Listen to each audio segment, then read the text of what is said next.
Bonsoir, très chers téléspectateurs de Ecclesia TV, la télévision nationale catholique. Nous allons vous parler d'un sujet important, les finalités du mariage canonique et la réalité africaine, l'exemple des Tabouanas de Kathiola en Côte d'Ivoire. Le mariage est une institution divine que l'Église a toujours tenu en grande estime. Inscrit dans la différenciation sexuelle de l'homme et de la femme, le mariage fait l'objet de diverses législations dans tous les systèmes juridiques, culturels et religieux des peuples et civilisations. Aussi, la législation juridico-canonique accorde-t-elle une place prépondérante à cette institution divine. L'Église y reconnaît un signe efficace de la grâce de Dieu en faveur des conjoints chrétiens.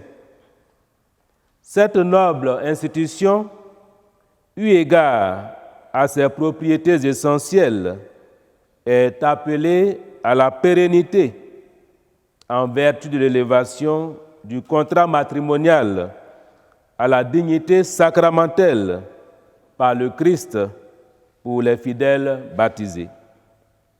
En outre, le mariage élevé à la dignité de sacrement est ordonné au bien des conjoints, à la procréation et à l'éducation des enfants, comme l'établit le législateur au canon 1055 du Code de droit canonique en vigueur.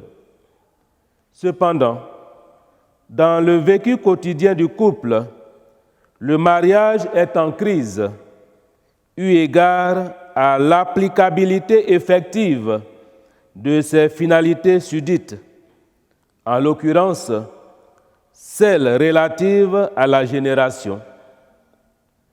L'ignorance de la nature même du mariage, ainsi que certaines difficultés inhérentes à la conception tabouana du mariage, constituent un danger véritable à la sauvegarde de l'unité du couple. Toutefois, l'observance de certains principes fondamentaux ainsi que la culture de certaines vertus telles que l'amour, l'humilité et le pardon pourraient mettre fin à ce naufrage matrimonial. Dans une première partie, nous verrons les conceptions tabouanas et canoniques du mariage, à l'issue desquelles suivra un problème crucial, celui de la stérilité du couple.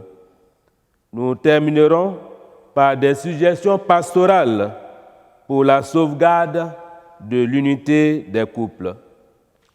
Dans un premier temps, nous voyons la conception tabouana et canonique du mariage. La perception tabouana du mariage. Une union de deux familles. Le mariage, union de deux personnes, reste pour beaucoup de peuples, en l'occurrence le peuple tabouana, l'union de deux familles. En effet, venue de deux familles nucléaires distinctes, l'union matrimoniale d'un homme et d'une femme ouvre la porte à l'union entre ces différentes familles, clans ou tribus. Cette union engage des rapports interpersonnels entre ces différentes entités au point que les difficultés du couple deviennent celles de ces entités. Ainsi, le mariage n'engage pas que l'homme et la femme qui formeront la famille nucléaire, mais aussi et surtout plusieurs familles. En somme, en contexte africain et singulièrement chez le peuple taboana, la première caractéristique du mariage est sa dimension communautaire et sociale. Il est davantage un contrat entre deux familles, entre deux clans, qu'une alliance entre deux personnes.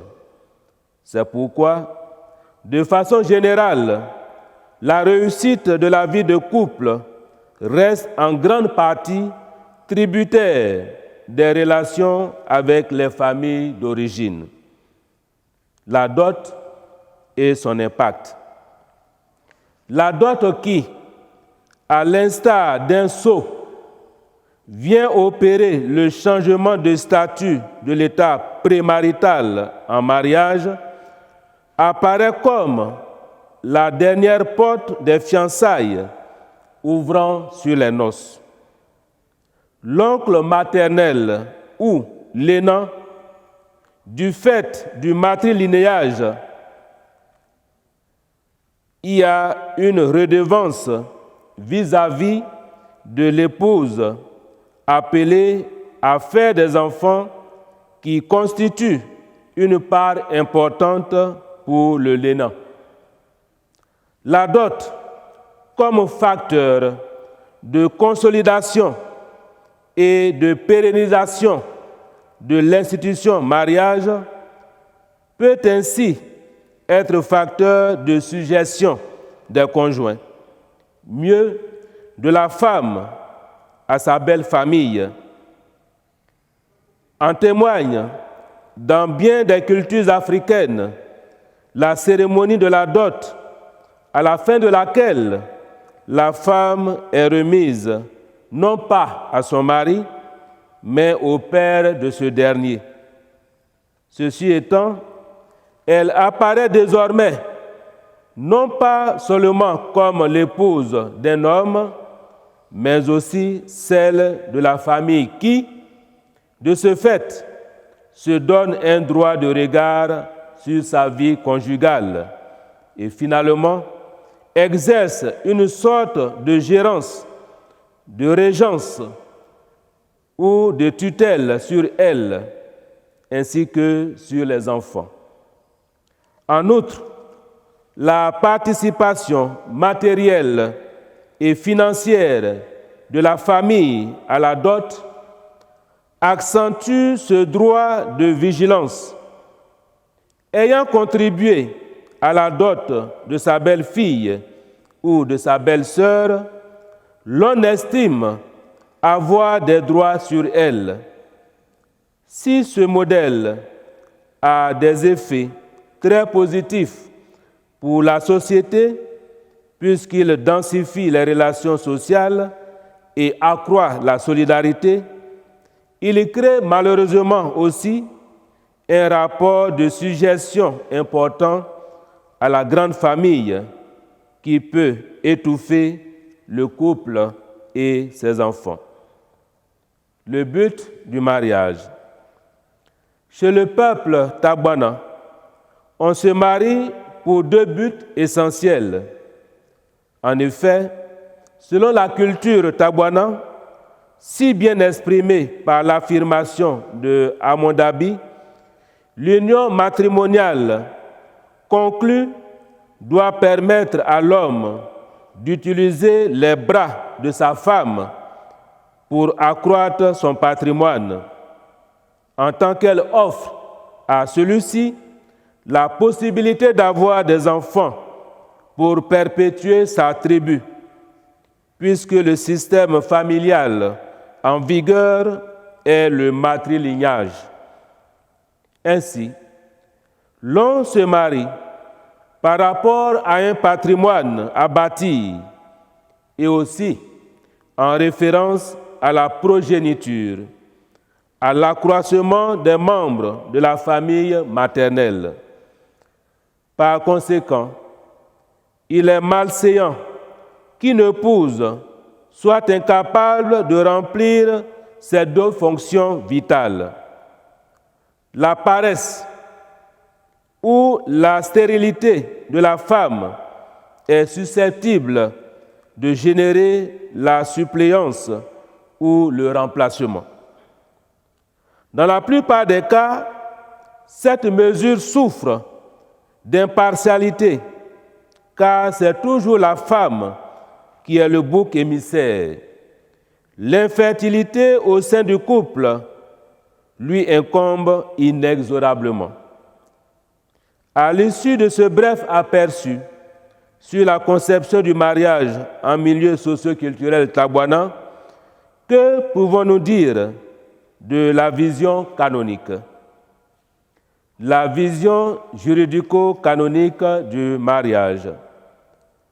La nature du mariage tient en sa qualité d'alliance irrévocable, ses propriétés ainsi que ses finalités essentielles sont d'une importance capitale et ne sont pas à ignorer des époux. Les finalités du mariage.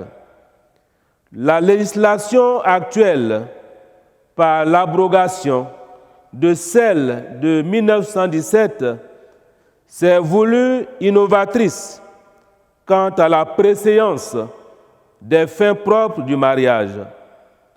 On note l'apparition d'un nouveau principe, le bien des conjoints, devant ceux de la génération et l'éducation des enfants.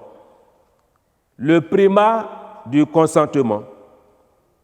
Dans l'ordonnancement juridique de l'Église, le mariage est une alliance irrévocable, qualifiée de pacte conclu entre les conjoints et par lequel ils s'engagent à s'aider mutuellement dans la réalisation effective d'un si noble objectif commun. Le lien matrimonial naît du consentement, comme le prescrit si bien le législateur au canon 1057, paragraphe 1. L'échange de consentement apparaît dès lors comme l'acte indispensable pour la constitution de la communauté conjugale. Il n'en existe pas d'autre. Le caractère monogamique du mariage. L'union matrimoniale, telle qu'envisagée au commencement par Dieu, est par essence monogamique. Cette propriété essentielle du mariage n'est pas établie de manière aléatoire par le Créateur. L'infidélité et la polygamie, sous son double aspect de polygynie ou de polyandrie, dénaturent le lien matrimonial en lui ôtant l'exclusivité des actes qui font substantiellement sa spécificité. L'infidélité et la polygamie deviennent alors des sources d'injustice, de mensonges et de division de la famille humaine et constituent une offense à la loi naturelle, comme le souligne si bien le catéchisme de l'Église catholique au numéro 1645. C'est dans le cadre de ces principes que la relation conjugale réalise ses fins, le bien des conjoints et la transmission de la vie. Quel enjeu pour cette relation conjugale dans le cas d'une stérilité irréversible du couple? Au niveau du chapitre 2, nous voyons la stérilité du couple. Au regard de la conception taboana, les enfants comme garants de la stabilité du couple. Comme l'affirme Marie-André, le mariage est un événement juridique et social important dont le but est d'accroître la prospérité du clan, sa puissance numérique, sa richesse de vie avec une prospérité nombreuse. Cette réalité n'échappe pas au contexte anthropologique et social du peuple taboana. L'enfant est un don de Dieu et de nombreux sacrifices sont offerts aux différentes divinités de la famille dans l'objectif de bénéficier de ce don. La procréation est donc la finalité recherchée dans tout mariage. En effet, l'époux acquiert du respect et de la dignité dans sa famille à travers le mariage, dont le but est de lui octroyer une progéniture nombreuse. L'on pourrait même dire qu'il est quasiment impossible de penser une famille sans enfants. Aussi, des structures de compensation sont-elles mises en place pour remédier à l'infertilité du couple, car la stérilité est considérée comme une tragédie, une malédiction. La stérilité, une tragédie, une malédiction. Au regard de la conception taboana du mariage et particulièrement de ses finalités, la femme n'est pas d'abord épouse, elle est avant tout mère.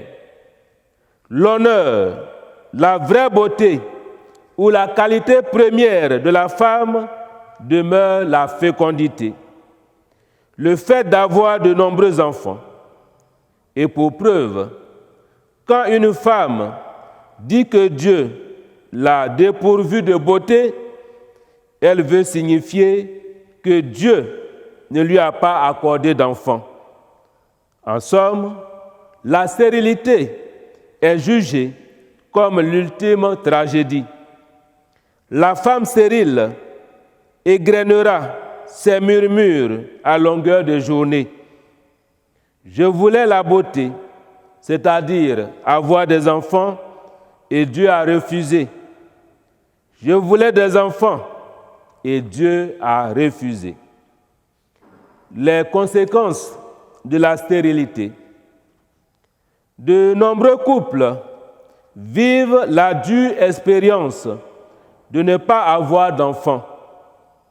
En Afrique en général et chez le peuple taboana en particulier, ce cri prend une résonance douloureuse.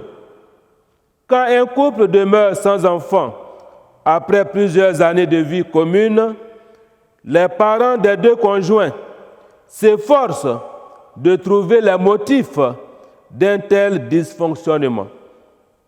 Les féticheurs et les charlatans sont consultés pour trouver au besoin un remède à ce mal. Si la situation perdure, le couple adoptera des mesures plus concrètes pour résoudre la situation.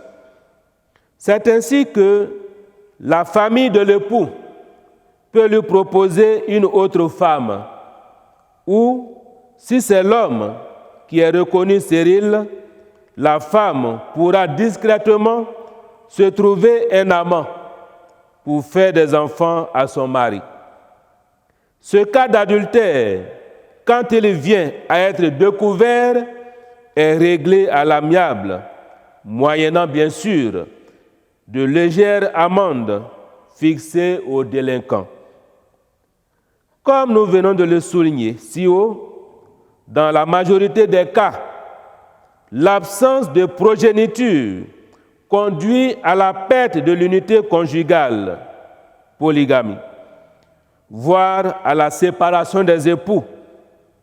En effet, dans la vision traditionnelle, le mariage a pour fin essentielle la perpétuation de la lignée de l'homme. L'homme désire transmettre les noms de ses ancêtres à ses enfants qui les font revivre en quelque sorte. En définitive, l'enfant consolide le mariage au point que son absence réduit le contrat en une simple union de fait et non de droit.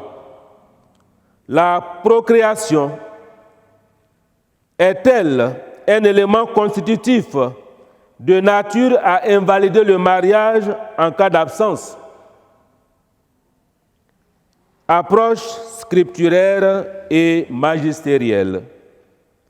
La stérilité du couple, une perspective eschatologique.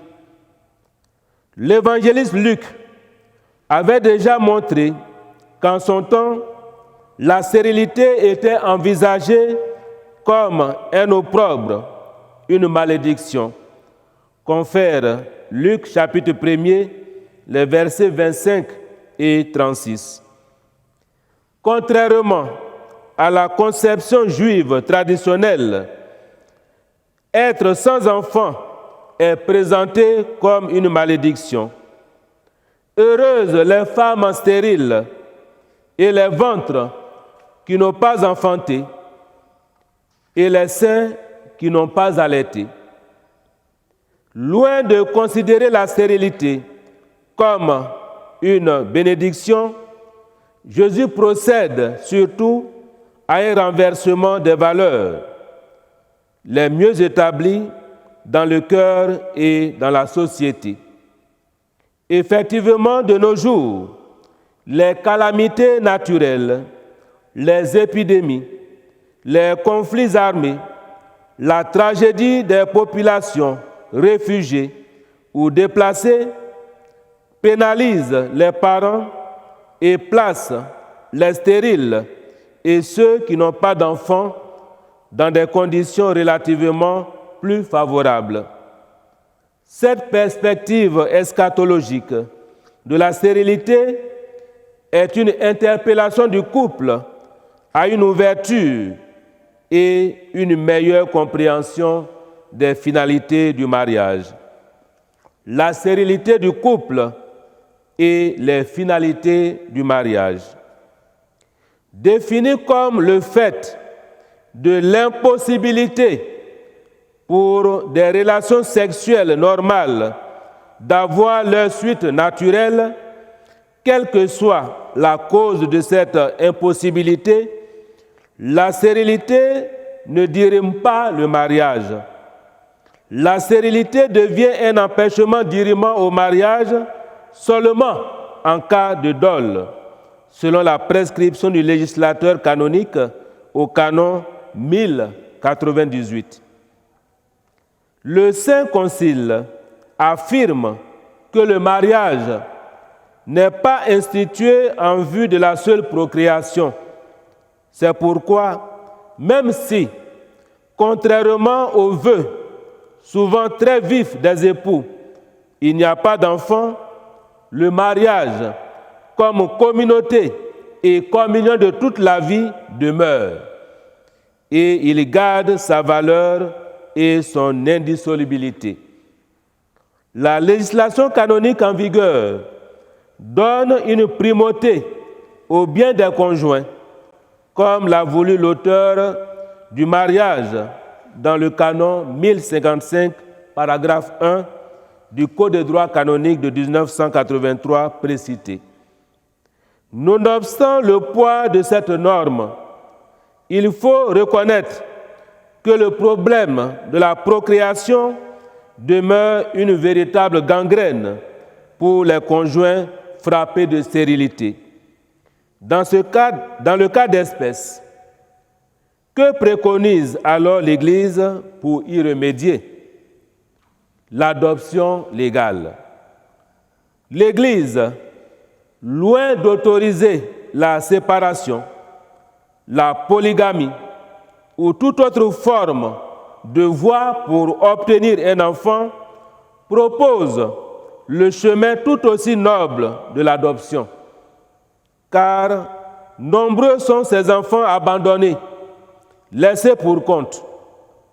C'est l'appel même que lance Saint Jean-Paul II quand il affirme la proximité et les encouragements de l'Église en faveur de l'adoption pour les couples sans enfants, en ces termes, et je cite, « Il ne faut cependant pas oublier que même dans les cas où la procréation est impossible, la vie conjugale garde toute sa valeur. La stérilité physique peut en effet être pour le couple l'occasion de rendre d'autres services importants à la vie de la personne humaine, tels que l'adoption, les œuvres variées d'éducation, l'aide à d'autres familles, aux enfants pauvres ou handicapés.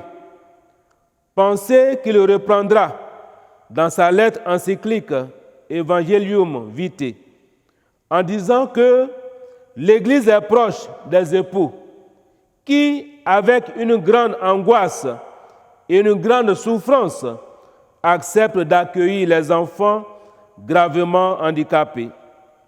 Elle est aussi reconnaissante à toutes les familles qui, par l'adoption, accueillent les enfants qui ont été abandonnés par leurs parents. Dans cette troisième partie, au chapitre, nous voyons les contributions pour l'unité du couple. Dimension pédagogique.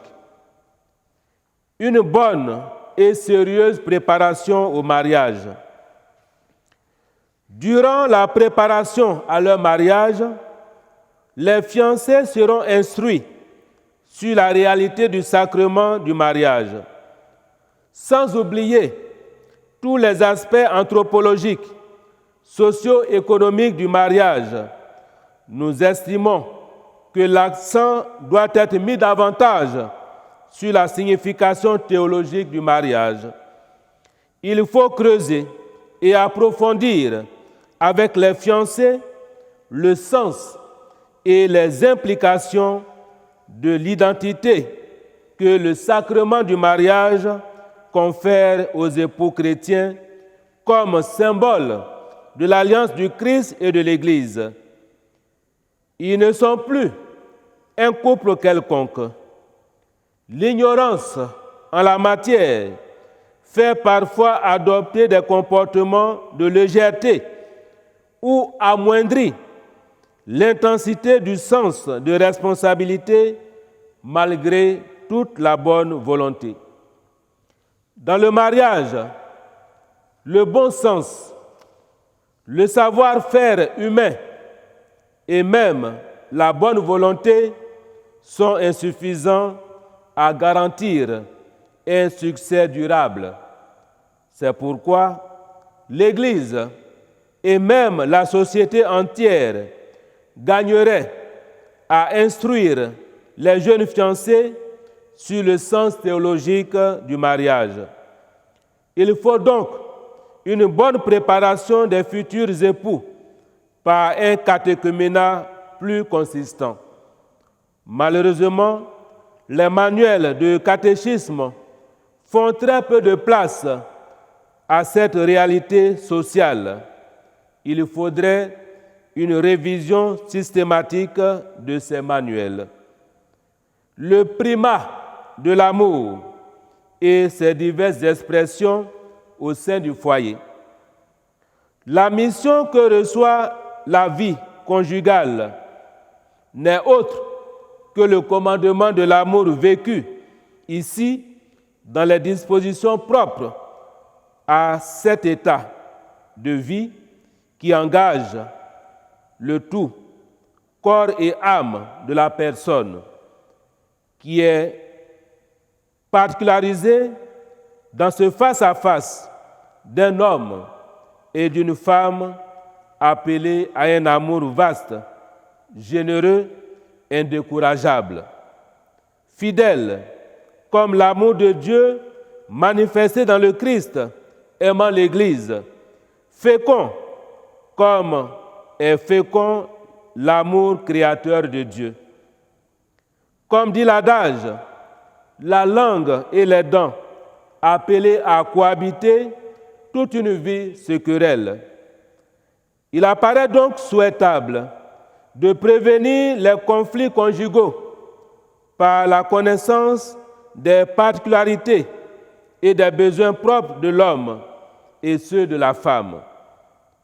Même dans le cas d'erreurs très graves, le pardon peut aider à unir encore plus les époux et reconduire leurs relations avec succès. Dès lors, le pardon et le dialogue apparaissent comme les deux béquilles qui soutiennent l'amour au sein du foyer.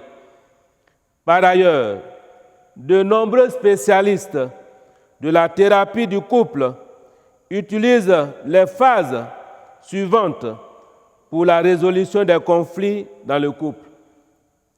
Bien comprendre le problème, spécifier les souhaits de chaque côté, explorer les diverses options, négocier, réaffirmer les accords, reconsidérer périodiquement la solution.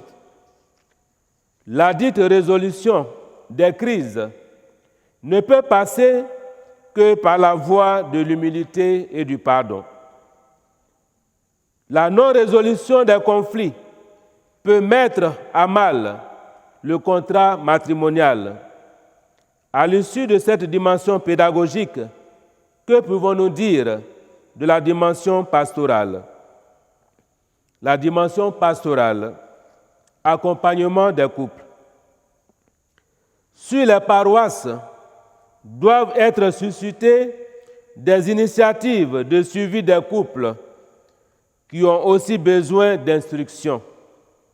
La compréhension de la signification du sacrement de mariage et l'effort de s'y conformer aideront à la vie de communion dans le foyer. Il constitue le substrat privilégié dont se servira l'Esprit Saint pour conduire le couple vers la ressemblance de son archétype.